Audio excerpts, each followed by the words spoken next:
პირდაპირ ეთერში ვარ პირველ რიგში შეხვედრაზე რომ ვისაუბროთ და მოვჭრათ მიკროფონები. საყოველთაო სახალხო განხილვის კომისია ფაქტობრივად გადის ბოლოში საკუთარი მუშაობის ჩვენ 10 შეხვედრა გავმართეთ, სადაც 5000-მდე საქართველოს მოქალაქეს შევხვდით და განვიხილეთ კონსტიტუციური კანონის პროექტი. მქონდა მსჯელობა დეტალურად ყველა საკითხთან დაკავშირებით, რა თქმა უნდა, სხვა ინტერესის სფეროში ყოფი საკითხებიც განვიხილეთ ჩვენ მოქალაქეებთან ერთად.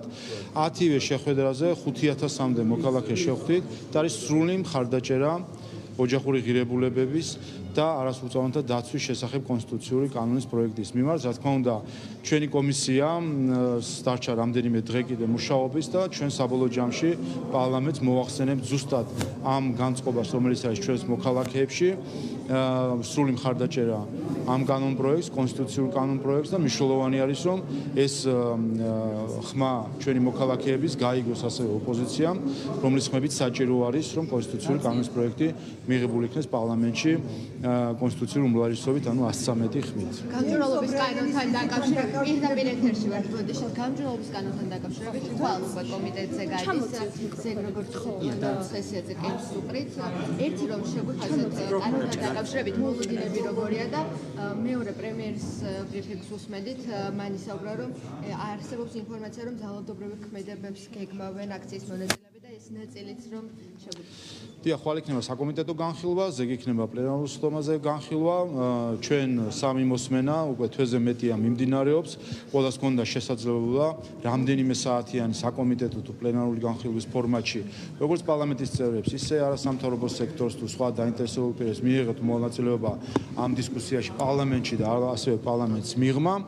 და ვფიქრობ, რომ მათ შორის ჩვენი მოსახლეობის განწყობებიდან გამომდინარე, რომელიც რეგიონში შეხვედრებიდან ჩვენ გვაქვს, არის სრული მხარდაჭერა ამ კანონ პროექტის მიმართ. ეს არის ქართველი ხალხის ინტერესის გამტარებელი კანონ პროექტი, რომელიც მნიშვნელოვანი არის, რომ საქართველოს პარლამენტმა მიიღოს და საქართველოს პარლამენტის უმრავლესობის პოზიციაც სწორედ ეს არის და რა თქმა უნდა, ჩვენ ამ კანონ პროექტს მესამე მოსმენით მივიღებთ. რაც შეეხება შესაძლო ძალადობას, ეს არა მხოლოდ რაღაც შესაძლო ვარიანტია, არამედ ჩვენ წარსული გამოცდილებიდან ამ აქციების ვნახეთ, რომ ზოგიერთი NGO და რადიკალური ოპოზიციური პარტიის წარმომადგენლები, რომლებიც ხელმძღვანელობდნენ აქციებს, ისინი უბიძგებდნენ აქციებს, რომ გადაზრდილიყო ძალადობაში. ჩვენ ვნახეთ, რომ მათი მოწოდებები იყო NGO-ების და პარტიების მოწოდება, რომ შეგიძლიათ დააკონკრეტოთ? კი, ვაკონკრეტებ, მაგრამ რამდენიმე და დაასახელეთ რომელ პარტიას და რომელ NGO-ს?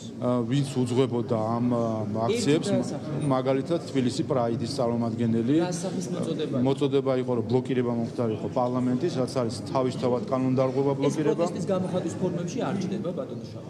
არა, რა თქმა უნდა, ვინაიდან ეს არის კანონის დარღვევა. საქართველოს კონსტიტუციით, ისე როგორც ნებისმიერ ქვეყანაში დასული არის მშვიდობიანი პროტესტის გამოხატვა, ხოლო პროტესტი, რომელიც არღვევს კანონს, ცდება მშვიდობიან ფორმებს და არის კანონდარღვევა. ამიტომ ჩვენ ვნახეთ NGO-ების მხრიდან, პარტიების მხრიდან ამ აქციებზე მოწოდებები, ანუ ყოველ ჯერზე, როდესაც ძალადობრივი ხდებოდა აქცია, ხდებოდა ზუსტად თავისი არსით მშვიდობიანი აქცია. ამ მოწოდებების შედეგად, კერძოდ მოწოდებები როცა იყო, რომ ბლოკირება მომხდარიყო პარლამენტის, რაც ერთის მხრივ თავისთავად არის კანონის დარღვევა და ამავე დროს გულისხმობდა, რომ იქნებოდა პირდაპირ კონტაქტი პოლიციასთან და ასეც ხდებოდა და ისინი იწვევდნენ საბოლოო ჯამში იზრდებოდა ძალადობაში ეს აქციები. ასევე მოწოდებები, რომ გადანაცვლებული იყო აქცია, თქვათ, სხვა მიმართულებით, თუნდაც კანცელარიასთან, როდესაც ადამიანების დიდი რაოდენობას ვიწრო ქუჩებზე გადაჰყავდათ და იქაც პოლიციასთან პირდაპირ კონტაქტში შეყავდათ და ამითი უწევდნენ პირდაპირ ინსპირირებას ძალადობას. ამიტომ აქ დგას უპირველეს ყოვლისა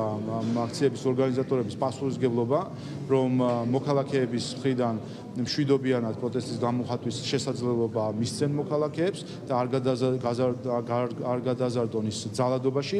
აქვე დგას ამ NGO-ების დონორების პასუხისმგებლობა, რომლებმაც სამწუხაროდ დღემდე არ დაგმეს პარლამენტზე თავდასხმა ძალადობრივი, რომელიც ზუსტად ამ NGO-ების მოწოდების შედეგად მოხდა რამდენჯერმე და ამიტომ ეხლა დგას მათ შორის დონორების პასუხისმგებლობა, რომ საკუთარ იმ NGO-ებს, რომელსაც ისინი აფინანსებენ, მისცემ მკაცრი მითითება, რომ არ დაარღვიონ კანონი და არ იძალადონ და არ დაარღვიონ კანონი და ძალადობრივი ხასიათი არ მისცემ. საუბრობთ ძალადობას და იმ ძალადობაზე ვინ იღებს პასუხისმგებლობას, რომელსაც ადგილი აქვს თბილისის ქუჩებში. ოპონენტებს, თქვენს ოპონენტებს უსწორდებიან სასტიკად, ლანძღავენ, აგინებენ, ცემენ. გარდა ამისა, ჩვენ რამდენიმე დღის წინ ვნახეთ შინაგან საქმეთა სამინისტროს მაღალჩინოსანი თუ როგორ გაუსწორდა ქუჩაში სასტიკად მოქალაქეს და ამის ამსახველი კადრებიც არსებობს. ფაქტობრივად იდენტიფიცირებულები არიან ეს ადამიანები და არც ერთი მათგანის დასჯა არ მოხდა. ამაზე რა პასუხი? ყველა ამ ფაქტთან დაკავშირებით არის გამოძიება, მათ შორის თქვენს მიერ დასახელებული კონკრეტული ფაქტებთან დაკავშირებით იცით რომ არის გამოძიება, თუ კი საქმე ეხება სიტუაციას, სადაც სამართალდამცავი ორგანოს წარმომადგენელი ჩართული ამ სპეციალურ საგამოძიებო სამსახური იძიებს ყველა ასეთ ფაქტსაც, ესეთი ეჭვი შეიძლება არსებობდეს და სხვა ფაქტებსაც ძალადობისას ყველა ამ საქმეზე არის შესაბამისი რეაგირება. იდენტიფიცირებული რატო არ არის დაკავებული და რომელიც შინაგან საქმეთა სამინისტროს მაღალჩინოსანი. ანუ რაც შეეხება რა ღონისძიებები ტარდება შემდეგ უკვე ესე უნდა მიმართოთ სპეციალურ საგამოძიებო სამსახურს თუ შინაგან საქმეთა სამინისტროს, რომელიც იძიებს და რეაგირებს ასეთ საქმეებზე. მნიშვნელოვანი არის ის, რომ ყველა ამ ფაქტთან დაკავშირებით არის გამოძიება, ისევე როგორც პარლამენტის თავდასხმაზეც არის გამოძიება, ისე დაკავებული ეს როდესაც პირი და როგორი სანახავი იყო ის კადრები, რომელიც თქვენ ძალიან ხშირად საუბრობთ ძალადობაზე, ხაზს უსვამთ და ეს კონკრეტული ფაქტი როგორი სანახავია? ყველა ნებისმიერ ძალადობა არათუ ცუდი სანახავი არის, არამედ არის დაუშვებელი და სახელმწიფოს პასუხისმგებლობა და ვალდებულება არის, რომ გარდა თქვათ მორალური შეფასებისა, რაც ყველა ადამიანის ვალდებულება არის და სამწუხაროდ აქ მოიკოჭლებენ ოპოზიციის და NGO-ების წარმომადგენლები, ისევე როგორც ზოგიერთი დონორის წარმომადგენელი, რომელიც სდუმს, როდესაც ძალადობა და ფსიქოლოგიური ტერორი ეხება უმრავლესობის წარმომადგენლებს და საზოგადოების წევრებს, ხელისუფლების და მმართველი პარტიის წარმომადგენლებს ჩვენ ყოველთვის მორალურ შეფასებას რა თქმა უნდა ვაკეთებთ, თუმცა დამატებით ამისა, რა თქმა უნდა, ხელისუფლების პასუხისმგებლობა არის სამართლებრივი რეაგირება ამ კონფლიქტზე. უჩააბაშაძესთან დაკავშირებით უნდა კითხოთ, ეს პირდაპირ ეთერში მაგალითად ჯეიმს ობრაიენის ვიზიტთან დაკავშირებით მინდა კითხოთ, ასე რომ კავშირის წარმომადგენლობას რა მოდუდინები გაქვთ პრემიერის მინისტრიდან პრემიერის განცხადებიდან გამომდინარე, სადაც ის საუბრობს, რომ ბოლო შეხვედრაზე პარტნიორებთან, რომელიც იყო, მას გაუჩნდა შთაბეჭდილება, რომ კანონის ნორმებთან დაკავშირებით დისკუსიისთვის მზაობა არის. თქვენც უნდა შეხვდეთ და იმიტომ რა თქმა უნდა ამაზე ჩვენ ვამოწევთ სამწუხაროდ მას შემდეგ რაც მოხდა კანონპროექტის ინიციირება ჩვენ ზოგიერთი ჩვენი დასავლელი კოლეგის მხრიდან არადასავლური მიდგომა დავინახეთ, როდესაც ნაცვლად იმისა რომ ყოფილიყო მსჯელობა, ჩვენ ვნახეთ იარლიყების მიწებება, მათ შორის უცხოელი აქტორების მხრიდან ამ კანონის მიმართ, რაც არის ჩვეულებრივი მეთოდი დისკუსიის აკრძალვისა და შეზღუდვისა. ანუ იარლიყის მიწებება და შემდეგ უბრალოდ ცუდი არაცუდის ძახილით, ასე ვთქვათ, აკრძალვა დისკუსიისა. რაც არ არის ევროპული ქცევა, არ არის დემოკრატიული ქცევა და არ არის ის ქცევა, რომელიც ქართველი ხალხის კულტურაში დევს. ჩვენი კულტურა გულისხმობს, რომ საკითხები უნდა განვიხილოთ, ეს არის დემოკრატიული მსჯელობის კულტურა და ამიტომ ყველას მოუწოდებდით, რომ დაბრუნებული იყვნენ ამ ღირებულებებში. მათ შორის პრემიერის იცით შეთავაზება იყო, რომ ნაცვლად ესე ცაც ზოგიერთი ელჩის მხრიდან ასე ცალმხრივად ნათქვამი კომენტარებისა და შეფასებებისა, თუ კი მათ რაიმე რეალური სათქმელი და არგუმენტი ჰქონდათ, პირდაპირ დამჯდარი იყვნენ პრემიერ-მინისტრთან ერთად და საჯაროდ განეხილათ ეს საკითხი და ვნახეთ, რომ არავის არ გამოუთქვა სურვილი, იმიტომ რომ სინამდვილეში რაიმე ღრმა არგუმენტები ამ კანონის წინააღმდეგ, რომელიც სულ 6 გვერდი და 10 მუხლია, სინამდვილეში დაითვალისწინებს მხოლოდ ერთ ვალდებულებას, რომ წელიწადში ერთხელ იანვარში ყველა ორგანიზაციამ, რომელიც 20%-ზე მეტი დაფინანსება არის უცხოეთიდან, უბრალოდ ფინანსური დეკლარაცია წარადგინოს, რასაც აკეთებს ბევრი საჯარო მოხელე და ასე შემდეგ. და ნაცვლად ამისა მივიღეთ ყრუკედელი და იარლიყების მიწებება და არაევროპული ქცევა. ბოლო პერიოდში გარკვეული ნიშნები არის, რომ არის მზაობა, რომ შინაარსობრივად შემოვიდნენ მსჯელობაში. ამიტომ ჩვენ ვუთხარით, თუ კი ახლა მაინც აქვს სურვილი, რომ რაიმე არგუმენტებით წარმოდგნენ და ასე ვისაუბროთ, ჩვენ მესამე მოსმენით მივიღებთ და შემდეგ არსებობს ვეტოს მექანიზმი და თუ კი ჩვენ რაიმე ხელშესახებ ისეთ იდეას შემოგთავაზებენ, რომელიც ქართველი ხალხის მიერ იქნება გაზიარებული და ქართველი ხალხის ინტერესში იქნება, ჩვენ მზად ვართ, თუ კი შევჯერდებით ვეტოს მექანიზმის გამოყენებით ავსახოთ შესაბამის განხილვას. იგივე თემასთან დაკავშირებით ჯერ ეს თემა დავასრულოთ. ხო, ბატონო შავ. იგივე თემა, იგივე ხომ დავუბრუნდეთ. როგორც ირკვევა ფარულ ვიდეო ჩანაწერებს აკეთებ და ინტეგრაციაში ხონდა მის ცოლთან. აი ამ ნაწილში როგორ ახასიათებთ ამ ყველაფერს და ასევე იმ განცხადებებსაც, რომ ოპოზიცია უკვე საუბრობს, რომ ეს არის შეთითხნილი ბრალდება. ეს არის მაგალითი არასამთავრობო სექტორში გადაბარგებული ნაციონალური მოძრაობისა. რადგან ჩვენ სხვა დროსაც საუბრობდით, რომ ნაციონალური მოძრაობა მას შემდეგ რაც ის ხალხმა ჩამოაცვა ხელისუფლებას, გადაბარგდა არასამთავრობო სექტორში და ეს ადამიანი ჩვენ ნახეთ, რომ იყო ლიდერი ერთ-ერთი მათ შორის ამ აქციების დროს ერთ-ერთი ლიდერად წარმოაჩენდნენ ისინი საკუთარი ასე ვთქვათ გეგმების და ასე შემდეგ.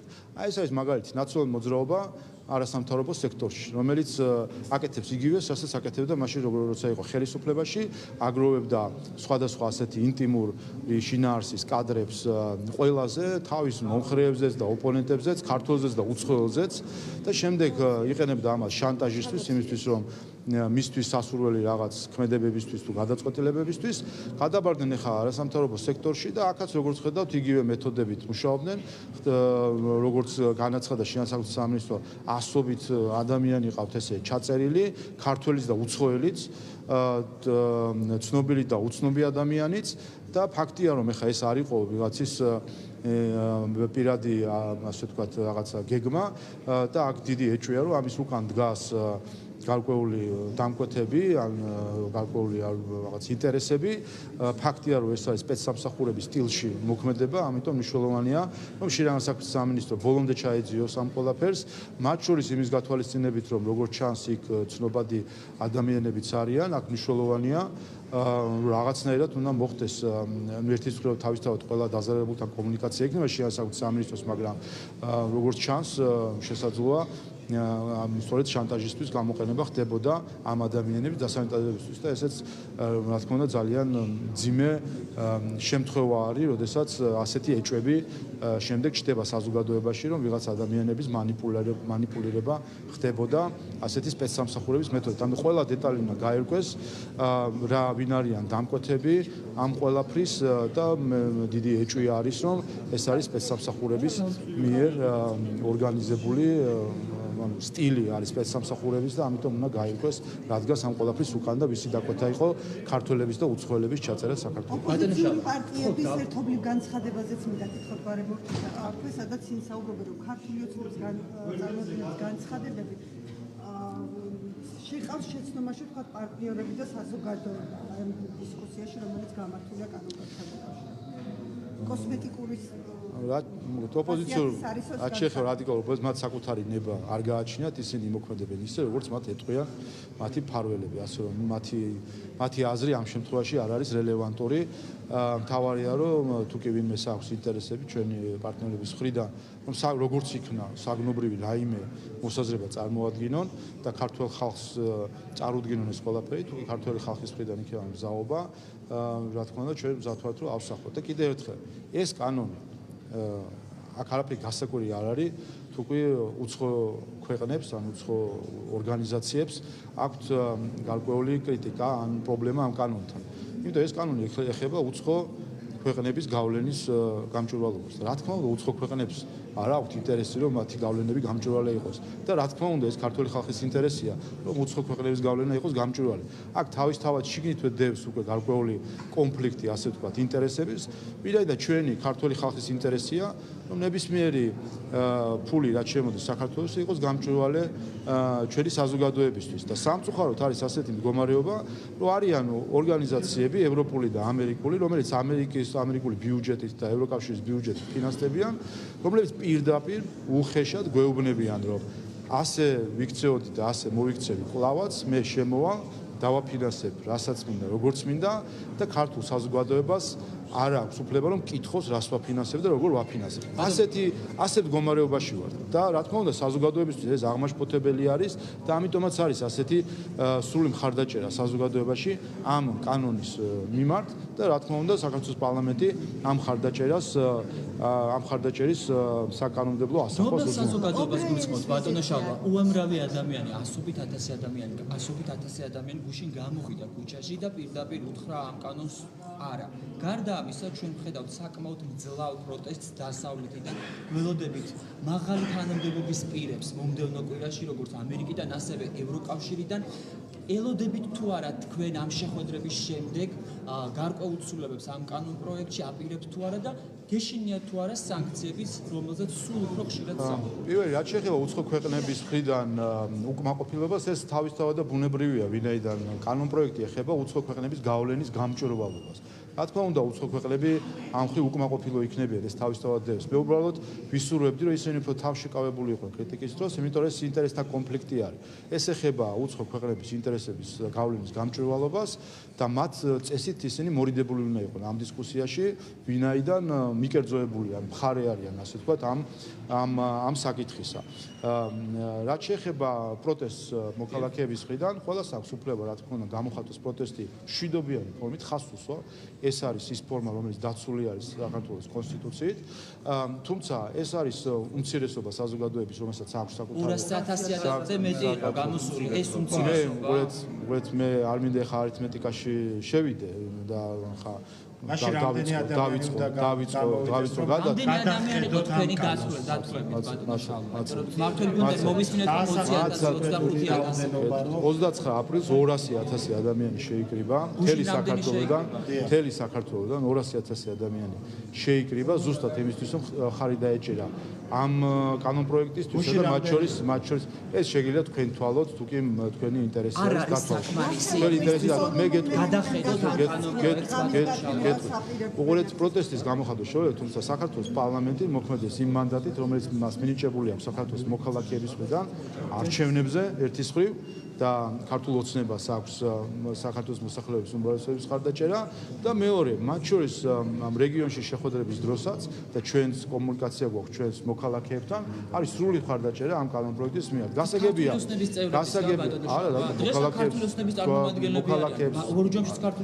მოქალაქეებს გულისხმობ.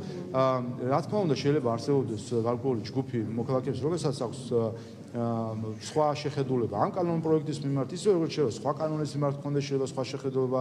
ამას წინ მივიღეთ თავდაცვის კოდექსი, იქ სხვა ჯგუფი იყო უკმაყოფილება, სხვა კანონის სხვა ჯგუფი არის უკმაყოფილება. ეს არის დემოკრატიული პროცესის ნაწილი.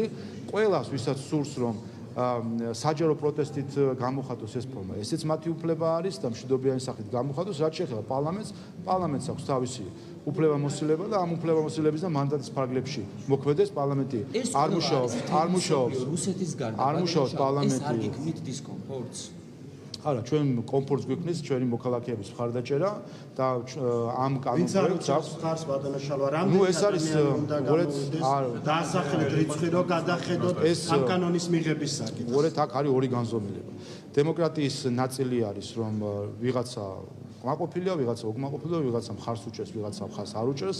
ამიტომ მნიშვნელოვანი არის რომ ჩვენ შევხედოთ რა არის უმრავლესობის ნება და უმრავლესობის ნება არის ამ კანონის მიღება და უმრავლესობის ნება რომ კონდეს მათ შორის მე გავზომავდი ამ გარდა იმისა რომ ეს გაზომილიც არის გარდა ამისა გავზომავდი საღი აზრითაც.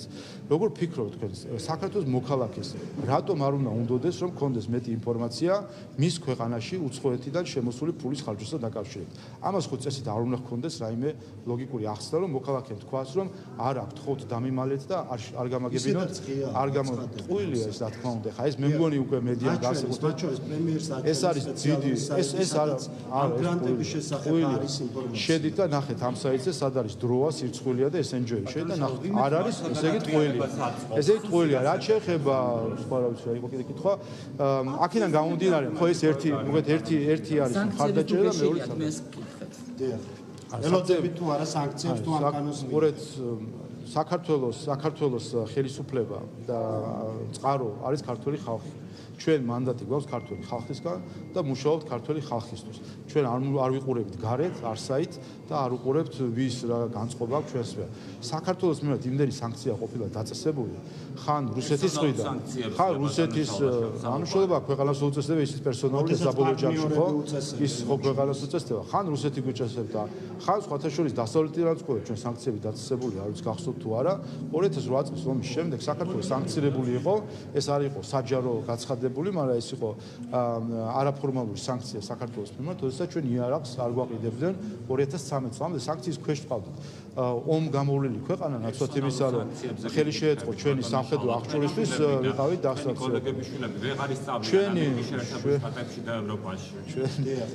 ჩვენი მთავარი მანდატი არის ქართველი ხალხის მანდატი ჩვენ მემსახურებდით ჩვენს სამშობლოს და ჩვენს ქვეყანას და ჩვენ ხალხს ეს არის ჩვენთვის მთავარი განსაზღვრელი შეგიძლიათ პირდაპირ გახსოვდეს პასუხი უკან დახევას არაფერი უკან დახევას არაფერი ვის წინაშე უკან დახევას ქართველი ხალხის საერთაშორისო საზოგადოების რომელიც ამ პროტესტის უყურეთ ქართულ კანონმდებლობაში საქართველოს კანონმდებლობას იღებს საქართველოს პარლამენტი ქართველი ხალხის სახელით აქ უცხო ელს და უცხო ქვეყანას შეუძლია მოგცეს რეკომენდაცია, რჩევა, რეკომენდაცია და ასე შემდეგ, თუმცა არ შეუძლია მოგცეს მითითება.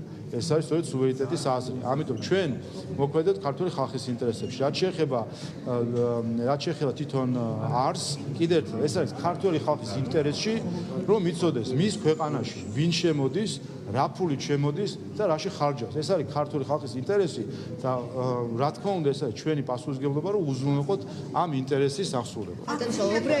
ობრაენის ვიზიტთან დაკავშირებით კითხეთ და არ გიპასუხეთ ობრაენის მნიშვნელობა თქვენც უნდა შევხვდეთ და რა მოლოდინია. რაც შეეხება სახელმწიფო დივნის თანაშემწის ვიზიტს, სამშაბათს იქნება ვიზიტი და პრემიერ-მინისტრს იქნება შეხვედრა, მეც ვექნება შეხვედრა მასთან. მზადვართ რა თქმა უნდა ვისაუბროთ ყველა საკითხთან დაკავშირებით. მასთან სხვათა შორის ამერიკის შეერთებულ შტატებში ყოფნის დროს შეხვედრა ჰქონდა საქართველოს პარლამენტის საგარეო ურთიერთობათა კომიტეტის თავმჯდომარის ბატონ ნიკოლოზ სამხარაძეს, ასე რომ მეც ვექნება შეხვედრა თუ კი ამ კანონთან დაკავშირებით აქვს რაიმე კითხვები არ ვერ გეტყვით რა თქმა უნდა ამ საკითხებს გვექნება საუბარი ზოგადად ომხრივ ურთიერთობაზე მნიშვნელოვანია ჩვენი სტრატეგიული პარტნიორობის მხრივ მას გარდა საქართველოს სხვა ქვეყანაშიც აქვს ვიზიტი მაგრამ ყველა საკითხთან დაკავშირებით ჩვენ ყოველთვის ღია გულახდილი და კეთილსინდისიერია ჩვენ პარტნიორულ ურთიერთობებთან დაკავშირებით ჩვენ სადაც საჭირო იყო საქართველოს გვერდში დგომა ჩვენ ყველგან გვერდში დავუდექით ამერიკის შეერთებულ შტატებს და ჩვენს პარტნიორებს სადაც იყო საომარი მათთან ერთად წავედით და ვიომეთ ავღანეთში 30-ზე მეტი ჩვენი ვაჟკაცი დავტოვეთ ამ ომებში და ბრძოლებში ამერიკელ ჯარისკაცებთან ერთად ხარდამხარ სისხლძვრიდით და ასობით ჩვენი ჯარისკაცი დაიჭრა. სადაც ჩვენი გასაკეთებელი იყო, იქ ჩვენი გასაკეთებელი გავაკეთეთ და ამიტომ რა თქმა უნდა ჩვენი მოლოდინი არის ხოლმე რომ იგივე დამოკიდებულება იქნება ჩვენი სტრატეგიული პარტნიორების მხრიდან საქართველოს მიმართ. გასაკეთებელი ბევრი არის, ჩვენი მოლოდინი არის უვიზო მიმოსვლის შესაძლებლობა საქართველოს მოქალაქეებისთვის, ისევე როგორც ამერიკის მოქალაქეებს აქვთ საქართველოში უვიზო მიმოსვლის შესაძლებლობა. ჩვენი მოლოდინი არის რომ ჩვენ ერთობლივად ვიმუშავებთ რომ პირდაპირ ფრენები იყოს რომ ჩვენ ხალხებს შორის ურთიერთობა იყოს გაადვილებული. ამიტომ ჩვენ ეს მოლოდინები გვაქვს. ჩვენი გასაკეთებელი და ჩვენი პარტნიორობის სადაც უნდა დაგვენახებინა ყველგან დავანახეთ მათ შორის ბრძოლაში შევედით და არ მოვერიდეთ სანგარში ვყოფილიყავით ამერიკელ ჯარისკაცებთან ხარდამხარ. ამიტომ ჩვენი მოლოდინი არის ზუსტად ესეთი რომ როგორც ჩვენი გულწრფელი დამოკიდებულება გვაქვს ჩვენ ამერიკელ პარტნიორებთან ასევე გულწრფელი დამოკიდებულება იქნება როგორც ყოველთვის ჩვენი ამერიკელ კომპრომისებისთვის სივრცე არსებობს პრემიერმა თქვა და რა სივრცეზე საუბრობთ მაშინ როდესაც არაფერებს ძირეულად შეცვალოთ ამ კანონის შინაარსს ბატონ ამას უპასუხებდა გან კიდევ ერთხელ ჩვენ სამწუხაროდ ეს რამდენიმე კვირა ყველამ დაკარგა ოპოზიციამაც დაკარგა არასამთავრობო სექტორმაც დაკარგა კომპრომისების სივრცე დაკარგულია არა ეს რაღაცას დაკარგა და ასე უცხოელმა აქტორებმა დაკარგეს იმისთვის რომ შემოსული იყოს შინაარსობრივ მსჯელობაში თქვენ გახსოვთ რომ მოწოდებებიც კი იყო ოპოზიციის მხრიდან ეჯების მხრიდან რომ არ შემოსული იყო შინაარსობრივ მსჯელობაში ვინაიდან ეს იყო ქართული ოცნების ველი და აქ არ შემოსული იყვნენ და პირდაპირ ბლოკირება მოეხდინა დისკუსიის და ამაში სამწუხაროდ უცხოელი აქტორებიც უწყობდნენ მათ ხელს და აკეზებდნენ ახლა და უყურეთ ახლა ჩანს ნიშნები ზოგიერთი განცხადებიდან გამომდინარე და აჩენს იმედს, არ ვიცი ეს რამდენად შეიძლება ეს იმედი იყოს გამართლებული, მაგრამ ყოველ შემთხვევაში ნიშნები არის, რომ მზად არიან მსჯელობისთვის. კი ბატონო, ჩვენ ვართ მზად, როგორც პირველი მოსვლა რო დაიწყო, პირველი ინიციირებიდან ვიყავით მზად, თუ კი შინაარსობრივად რაიმე სათქმელი აქვს, ჩვენ ვართ მზად მოვისმინოთ.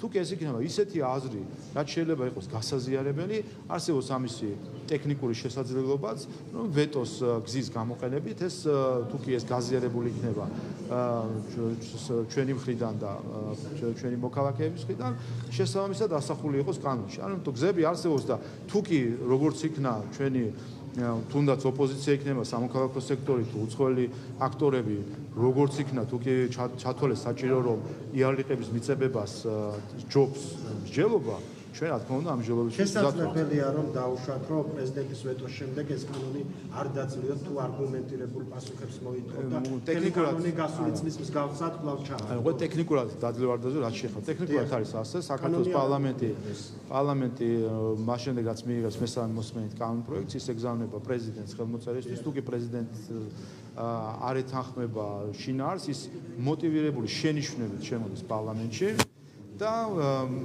პროცედურა არის ასეთი რომ თუ კი როგორც იქნა გამოხატავენ სხვა აქტორების სურვილის მსჯელობისა და თუ კი ექნებათ ისეთი წინადადება რომელიც ჩვენთვის გასაზიარებელი იქნება ფორმა არის ეს რომ პრეზიდენტმა ისახოს მოტივირებულ შენიშვნებში და საქართველოს პარლამენტი გაიზიარებს ამ მოტივირებულ შენიშვნებს ამ შემთხვევაში და აისახება უკვე საბოლოო რედაქციაში კანონპროექტისა და კანონის. ამიტომ კიდევ ერთხელ სამწუხაროა ის რომ ამდენი დრო დაკარგეს უცხოელმა აქტორებმაც, ოპოზიციამაც, NGO-მაც დაკარგეს ისტერიაში, იარლიყების მიწებებაში ნაცვლად იმისა რომ ქონოდათ ამ 6 გვერდიან დოკუმენტთან დაკავშირებით მსჯელობა, ხო არ არის ბევრი სამჯერ 6 გვერდია ბოლო ტექსტის, ხო? ნაცვლად ამისა იყო ისტერია, ახლა თუ კი ისინი მზაობას გამოხატავენ, კი ბატონო გითხრან და თუ შევძლებთ. აკერჩიკის განცხადება იყო, როდესაც თქვენი შეხვედრა მიმდინარეობდა გოში. იმედი გამოთქვა ევროკავშირის ელჩმა საქართველოში, რომ პარლამენტი ჯერ კიდევ არსებობს გზა იმისთვის, რომ პარლამენტმა არ მიიღოს ეს კანონი, ასევე იმედი გამოთქვა, რომ არსებობს შესაძლებლობა, რომ უკან გაიწვიოს და თუ ეს არ მოხდება, არსებობს შესაძლებლობა, რომ შესაბამისი პროცედურების გათვალისწინებით ამ ფორმით არ მოხდეს ამ კანონის მიღება. კიდევ ერთხელ გზები ყველა მიცის.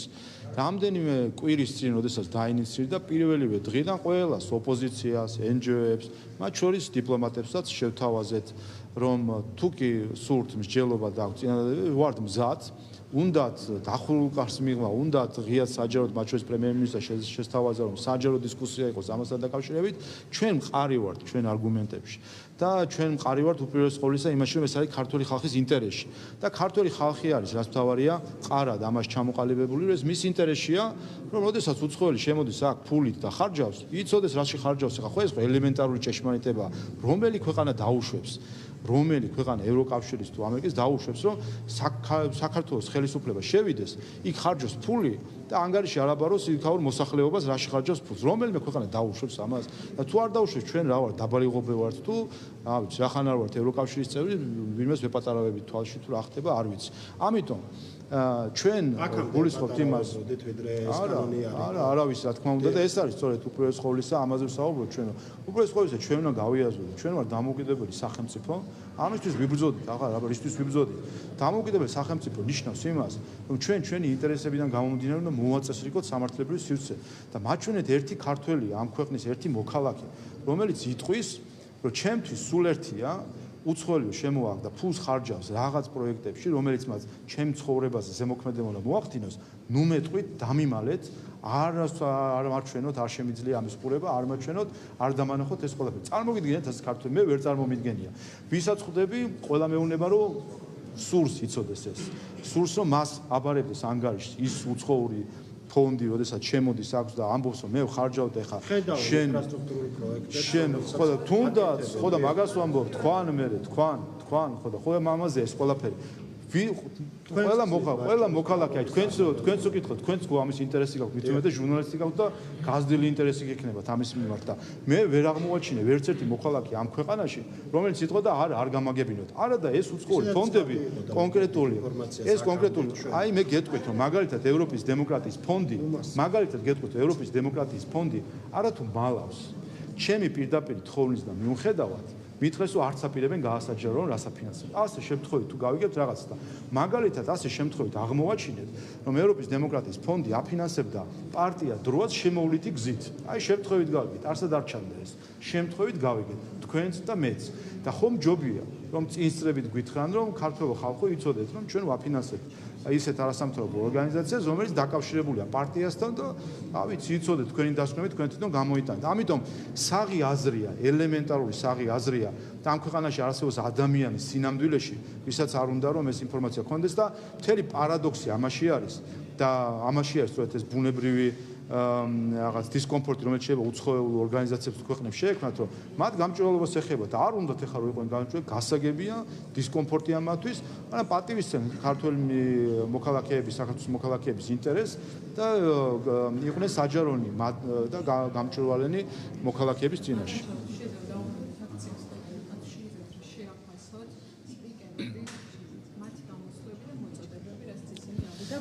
მოვლენებიდან გამომდინარე ამ ქუჩაში გითხებით რომ რა მოლოდინი გაქვთ აქციის მონაწილეები ღამის გათენებას აპირებენ და რა მოლოდინი გაქვთ გამოხატვის თავისუფლება არის უზრუნველყოფილი საქართველოში თავარია ეს იყოს კანონის პარაგრაფებში რაც ნიშნავს არ უნდა იყოს ძალადობა არ უნდა იყოს ბლოკირება შენობების და ასე შემდეგ. ყველა ზეპირად იცის საქართველოში არის ერთ-ერთი ყველაზე ლიბერალური კანონმდებლობა გამოხატვის თავისუფლებასთან დაკავშირებით და მინიმუმ ამაში მაინც ხონდა ჩაეტიო.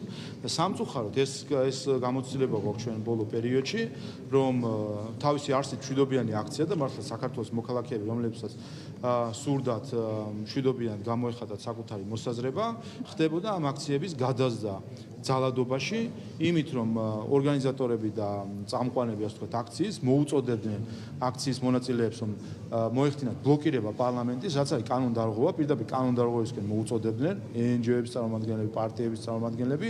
შემდეგ, როდესაც მიემართებოდა გარკვეული ჯგუფი აქციისა, იქაც ყველა ხო არ აყვებოდა ხოლმე ამას. არის გარკვეული ჯგუფი, თვითონ პარტიული ჯგუფები და ესეც ნახეთ, ეს დაჯგუფებები, ეს ჯიუტები, დაფიონები და ასე შემდეგ. სიამოვნებაში ეს ხო პარტიული დაჯგუფებები არის, ასე ვთქვათ, დამყმელი ძალა, რომელმაც იქ აქციაში მშვიდობიანი მოქალაქეების კან ზურგ გამაგრებულებმა უნდა იძალადონ პოლიციაზე თუ ასე შემდეგ. და ხედავდით ეს ჯგუფები და აიღეთ ყველა კადრი აიღეთ პოლიციასთან პირველ რიგში ვინ არის ნაციონალ მოძრაობის აქტივი და ზუსტად აი ეს ყალბი არასამთავრობო ორგანიზაციები რომელიც სინამდვილეში არიან ასე ვთქვათ ძალადობრივი ჯგუფები ამ აქციაში აქციის ნაწილად ასე ვთქვათ. ხდებოდა ამ მოწოდების გამო ეს მშვიდობიანი აქცია იზრდებოდა შემდეგ ძალადობრივ აქციას იმით რომ მიემართებოდნენ ბლოკირებისთვის, რა თქმა უნდა, პოლიცია არ აძლევს საშუალებას ბლოკირებისა, შედიან პირდაპირ ფიზიკურ კონტაქტში პოლიციასთან, იყო შეურაცხყოფა, ქვების სროლა, ასე შემდეგ ძალადობა პოლიციაზე, შემდეგ პოლიციას უწევს რეაგირება, ამაზე მერე მიდის ყალბი აღშფოთება თუ როგორ თუ პოლიციამ, რომელსაც მოხდა მასთვის ქვების სროლა, ამაზე რეაგირება გააკეთა და შესაბამისი თუნდაც სპეციალური საშუალებები გამოიყენა. მე ამას აფასებდნენ ზოგიერთი დონორი და საელჩო აფასებდა მშვიდობიან აქციად, ამით კიდევ უფრო აქეზებდა ამ ჯგუფებს რომ მიდით და ეხა კიდევ უფრო აგრესიული იყავით და ამას მოყვა ზუსტად რომ შემდეგ ჯერზე უკვე პარლამენტზე მოხდა თავდასხმა და თქვენ ნახეთ რომ პარლამენტის შენობის შიგნით იყო პოლიცია, გარეთ არც კი იყო და მიდიოდა პირდაპირ თავდასხმა შიგნით იყო პოლიციელებზე ქვებს ესროდნენ და ნახეთ დაკავებული არის ეს ადამიანები მიდიოდა თავდასხმა შენობაზე მიადგა როგორც ზარალი თვითონ შენობას და შენობას მინჩივის 8 პოლიციელი ჰოსპიტალიზება გახდა საჭირო და აქედან ერთს ოპერაციის ჩატარება დაჭირდა და ამის შემდეგაც სამწუხაროდ ზოგიერთი დონორი კვლავ არ ასე ვთქვათ ამ აქციებს არ გმობს და არ ეუბნება იმ NGO-ს ვისაც აფინანსებს რომ მშვიდობიანად მოიცეს. კიდევ ერთხელ მოკლედ მშვიდობიანი აქცია, ვისაც სურს გამოხატოს პროტესტი, ეს უზრუნველყოფილი არის. საქართველოს პარლამენტის შენობის წინ არის საკმარისი ადგილი და ტრადიცია მათ შორის პროტესტისა და ვისაც სურს შეუძლია გამოთქვას.